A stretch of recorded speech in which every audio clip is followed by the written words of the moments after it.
Hello viewers, welcome to voice of pharmacist. November மந்தில் நமக்கு RRB ஃபார்மசிஸ்ட்டுக்கு எக்ஸாமோட நோட்டிஃபிகேஷன் வந்து ரிலீஸ் பண்ணியிருந்தாங்க. எல்லோரும் அதுக்கு அப்ளையும் பண்ணியிருந்திருப்பீங்க. அப்ளை பண்ணதுலேருந்து இத்தனை நாள் ஆயிருக்கு, எக்ஸாம் டேட்டே இன்னும் ரிலீஸ் ஆகலை அப்படின்னு சொல்லிட்டு நிறைய பேர் கன்ஃபியூஸ்டு ஸ்டேட்ஸில் இருந்திருப்பீங்க. அதுக்கான வீடியோ தான் இது. எக்ஸாம் டேட் வந்து ரிலீஸ் பண்ணிட்டாங்க. எப்போன்னு பார்த்தீங்கன்னா 20th ஏப்ரல்லேருந்து 30th ஏப்ரல் வரைக்கும், அதாவது 3 days வந்து எக்ஸாம் நடக்கும் அப்படின்னு சொல்லியிருக்காங்க. 3 days-ஆக எக்ஸாம் நடக்குமா அப்படின்னு கேட்டிங்கன்னா அது இல்லை. 3ல் ஒரு நாளில் தான் நம்மளுக்கு எக்ஸாம் நடக்கும். அந்த என்றைக்கு வந்து எக்ஸாமினேஷன் டேட் எக்ஸாமினேஷன் டேட் என்ன, எக்ஸாமினேஷன் சென்டர் எங்கே அப்படின்னு சொல்லிவிட்டு நம்மளோட கால் லெட்டரில் தான் வந்து மென்ஷன் பண்ணியிருப்பாங்க. அது எப்போ வந்து ரிலீஸ் பண்ணுவாங்கன்னா, எக்ஸாமுக்கு 4 days முன்னாடி வந்து ரிலீஸ் பண்ணுவாங்க. ரிலீஸ் பண்ண உடனே நான் இதே மாதிரி இன்னொரு வீடியோ வந்து மேக் பண்ணி உங்களுக்கு போஸ்ட் பண்ணுறேன். சேம் லைக் பார்த்தீங்கன்னா SC/ST கேண்டிடேட்ஸுக்கு ஃப்ரீ ட்ராவல் வந்து சொல்லியிருந்தாங்க. அது எப்போது நோட்டிஃபிகேஷன் வரும்னா, எக்ஸாமுக்கு 10 days முன்னாடி வந்து நோட்டிஃபிகேஷன் வரும். SC/ST கேண்டிடேட்ஸ் வந்து அதை அப்டேட்டடாக இருந்துக்கோங்க. நம்ம அப்ளிகேஷன் போடும்போது ஆதார் வந்து லிங்க் பண்ணியிருந்திருப்போம். ஸோ ஆதார் கார்டு வந்து அப்டேட்டடாக இருக்கா அப்படின்னு சொல்லிட்டு நீங்கள் வெரிஃபை பண்ணிக்கோங்க. எக்ஸாமினேஷன் சென்டருக்கு போகிறதுக்கு முன்னாடி ஆதார் வெரிஃபிகேஷனும் பண்ணுவாங்க. ஸோ ஆதார் அப்டேட்டாக வச்சுக்கிறது நல்லது. ஆர்ஆர்பியை பொறுத்த வரைக்கும் எந்த ஒரு நோட்டிஃபிகேஷனாக இருந்தாலும் அந்த ஆர்ஆர்பியோட அஃபிஷியல் வெப்சைட்டில் மட்டும்தான் விடுவாங்க. மற்ற எந்த வெப்சைட்டில் இருக்கக்கூடிய நியூஸையும் நீங்கள் வந்து நம்பக்கூடாது. அது ஃபேக்காக கூட இருக்கலாம்.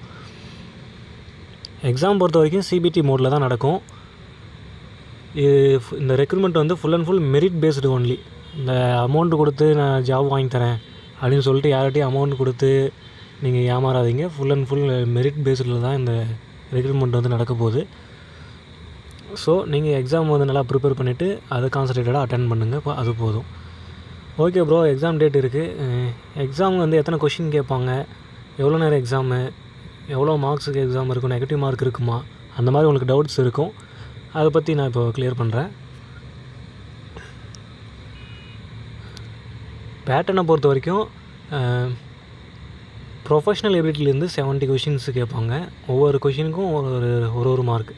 So 70 marks. அதே மாதிரி ஜென்ரல் அவேர்னஸ்லேருந்து 10 questions, general arithmetic, general intelligence and reasoning அதுலேருந்து 10 கொஷின்ஸ், தென் ஜென்ரல் சயின்ஸ்லேருந்து 10 கொஷின்ஸ். டோட்டலாக 100 கொஷின்ஸ் வந்து கேட்பாங்க. ஈச் 1 மார்க்னு வீதம் 100 மார்க்ஸ் வந்து நம்ம எக்ஸாம் எழுத போகிறோம். எக்ஸாம் டியூரேஷன் பார்த்திங்கன்னா 90 minutes, அதாவது 1.5 மணி நேரம் தான் நமக்கு எக்ஸாமே இருக்கும். ஓகேங்களா? நெகட்டிவ் மார்க் வந்து இருக்கா அப்படின்னு கேட்டிங்கன்னா கண்டிப்பாக இருக்குது. 1/3 மார்க்ஸ் வந்து ரெடியூஸ் பண்ணுவாங்க. அது என்ன 1/3னா, இப்போ நீங்கள் 3 கொஷினுக்கு வந்து தப்பான ஆன்சர் பண்ணியிருந்தீங்கன்னா கரெக்டான ஆன்சர்லேருந்து 1 மார்க் வந்து மைனஸ் பண்ணிவிடுவாங்க. அதுதான் 1/3. இப்போ நீங்கள் நீட் எக்ஸாம்லாம் பார்த்தீங்கன்னா 1/4 தான் இருந்தது. அதாவது 4 தப்பான ஆன்சர் இருந்தால் தான் 1 மார்க்கே குறைப்பாங்க. பட் இதில் அதை விட வந்து கம்மியாக தான் இது பண்ணுறாங்க. அதாவது நீங்கள் 3 தப்பான ஆன்சர் பண்ணாலே உங்களுக்கு 1 மார்க் வந்து ரெடியூஸ் பண்ணிவிடுவாங்க. ஸோ நெகட்டிவ் மார்க் இருக்குது. எக்ஸாக்டாக உங்களுக்கு ஆன்சர் தெரிஞ்சால் மட்டும் நீங்கள் கொஷின் அட்டன் பண்ணுங்கள். ஆன்சர் தெரியலனா கண்டிப்பாக ஸ்கிப் பண்ணிவிடுங்க. ஸ்கிப் பண்ணால் மார்க் வந்து ரெடியூஸ் பண்ண மாட்டாங்க. அது வந்து மைண்டில் வச்சுக்கோங்க. நம்ம MRB எழுதியிருப்போம். MRB வந்து அதில் நெகட்டிவ் மார்க் கிடையாது. ஸோ நீங்கள் எல்லா கொஷின் அட்டன் பண்ணியிருந்திருப்பீங்க. பட் RRB அப்படி கிடையாது. நீங்கள் தெரிஞ்ச கொஷின் மட்டும்தான் அட்டன் பண்ணுற மாதிரி இருக்கும். தென் சிலபஸ் பார்த்தீங்கன்னா, சிலபஸ் வந்து நம்ம ஃபார்மசி செக்ஷன் பொறுத்த வரைக்கும் எல்லா சப்ஜெக்ட்ஸ்லேருந்து தான் கொஷின் கேட்பாங்க. ஸோ நீங்கள் ஓவராலாக ப்ரிப்பேர் பண்ணிக்கோங்க. ஜென்ரல் அரித்மெட்டிக்ஸு, அதில் போர்ட் மாஸ், டெசிமல்ஸு, ஃப்ராக்ஷன்ஸ், இந்த மாதிரி கொஷின்ஸ் வந்து கேட்பாங்க.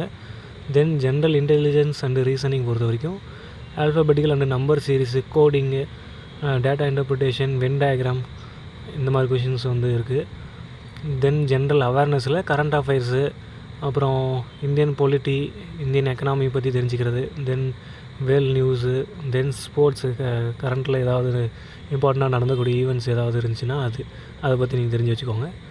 தென் ஜென்ரல் சயின்ஸ் பொறுத்த வரைக்கும் physics, chemistry and life sciences up to 10th standard CBSE syllabus. நம்ம தமிழ்நாடு பொறுத்த வரைக்கும் ஸ்டேட் போர்டு தான் அதிகமான அளவில் படிச்சுருந்துருப்பீங்க. ஸோ நீங்கள் 12th வரைக்கும் இருக்கக்கூடிய ஒரு சயின்ஸை நீங்கள் ஓவராலாக தெரிஞ்சு வச்சுருந்தீங்கனாலே போதும். அதை நீங்கள் கிளியர் பண்ணிடலாம். இவ்வளோ தான். இந்த மாதிரி எக்ஸாம் பற்றின ஏதாவது டவுட்ஸ், அப்டேட்ஸ் ஏதாவது வேணும் அப்படின்னு நினச்சிங்கன்னா வாய்ஸ் ஆஃப் ஃபார்மசிஸ்ட் சேனலை சப்ஸ்கிரைப் பண்ணிக்கோங்க.